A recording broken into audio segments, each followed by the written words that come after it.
Bill वृक्ष के मूल में शिव है, मध्य में विष्णु, मूल में ब्रह्मा है, मध्य में विष्णु है और अग्रभाग में शिव है। इस बिल वृक्ष का कोई दर्शन करे, स्पर्श करे, वो मानव अघोर पाप में से मुक्त हो सकता है। बिल वृक्ष की कोई परिक्रमा करे, उसको सभी तीर्थों की परिक्रमा का फल मिलता है। बिल वृक्ष का दर्शन करने मात्र से हमारा मंगल और कल्याण होता है। बिल वृक्ष कोई सामान्य वृक्ष नहीं, सभी देवताओं का स्थान है यह बिल वृक्ष। बिल वृक्ष की क्यों महिमा है? 24 घंटे वो प्राण देता है, वातावरण को पवित्र भी करे, वातावरण को सुगंधित भी करे, वो है बिल वृक्ष। जितनी तुलसी जी की महिमा उसके समान बिल्व पत्र के भी, बिल वृक्ष की भी महिमा है। कोई भी साधना, उपासना, अनुष्ठान, पूजा अर्चन, भोजन बिल वृक्ष के नीचे करने से अधिक गुना, अनेक गुना पुण्य मिलता है। यह बिल वृक्ष मानव को जीवन देता है। यह बिल वृक्ष। बबूल की क्यों महिमा नहीं भाई पुराणों में? ऋषि मुनियों ने संशोधन किया, रिसर्च किया कि भाई ये भी बिल वृक्ष है, मानव जात के लिए बहुत महत्व का वृक्ष है, इसलिए बिल वृक्ष है। और कोई मानव एक बिल वृक्ष लगावे, एक बिल वृक्ष बड़ा करे, उनको 1 करोड़ शिवालय निर्माण का फल मिलता है। मानव जात के लिए श्रेष्ठ औषधि ये बिल वृक्ष है, इसलिए कोई सामान्य वृक्ष नहीं बिल वृक्ष, बहुत उनकी महिमा बिल वृक्ष की है।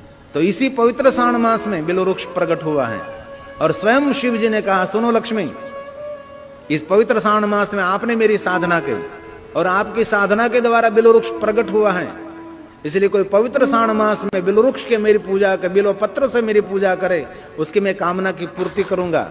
उनको शांति, संपत्ति और संतति 3 वस्तु मैं दूं।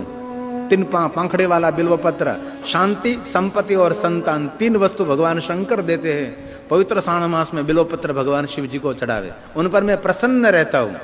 लक्ष्मी जी ने कहा, सुनो महादेव जी, पवित्र श्रावण मास में को आपको बिल्व पत्र की पूजा करेंगे, उन पर विष्णु पत्नी लक्ष्मी नहीं कृपा करेगी, उन पर विष्णु पत्नी महालक्ष्मी कृपा करेगी। यही पवित्र श्रावण मास, यही बिल्व पत्र की महिमा। लेकिन बिल्व पत्र कौन चढ़ा सकता है? जो बिल्व वृक्ष की सेवा करते हैं। कहीं कहीं लोग तो ऐसे महात्म्य को सुनकर बिल्व वृक्ष की हत्या कर देते हैं। पवित्र श्रावण मास आया और आजू बाजू में से बिल्व वृक्ष इतनी पंखड़ी डाली काट काट काट कर बिल्व पत्र ले आते, ये गलत है। पहले तो बिल्व वृक्ष की सेवा करनी पड़ती है, उसकी आज्ञा लेनी पड़ती है, बाद में 3-3 पंखड़ी वाले का पान ले कमल कमल और भगवान शिव जी को अर्पण करे। ऐसा नहीं डाली डाली को। ये महाशिवरात्रि आई तो अगले दिन इतने बिल्व वृक्ष की हत्या की होगी लोगों ने, डाली काट काट काट कर इतने बिल्व पत्र। कभी बिल्व वृक्ष को जल नहीं चढ़ाया, कभी बिल्व वृक्ष को प्रणाम नहीं किया, कभी बिल्व वृक्ष लगाया नहीं, और बस तोड़ तोड़ तोड़ तोड़ कर है? ये तो अविवेक है। पहले तो बिल्व वृक्ष की सेवा करनी पड़ती है। और बिल्व वृक्ष क्या है? महादेव स्वरूपम बिल्व वृक्षम। बिल्व पत्र साक्षात, बिल्व वृक्ष साक्षात महादेव का स्वरूप है। उनका दर्शन करो, शिव का ही दर्शन है।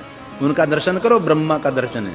उनका दर्शन करो, विष्णु का दर्शन है, स्वयं शिव का दर्शन। यह बिल्व वृक्ष है, कोई सामान्य वृक्ष नहीं बिल्व वृक्ष।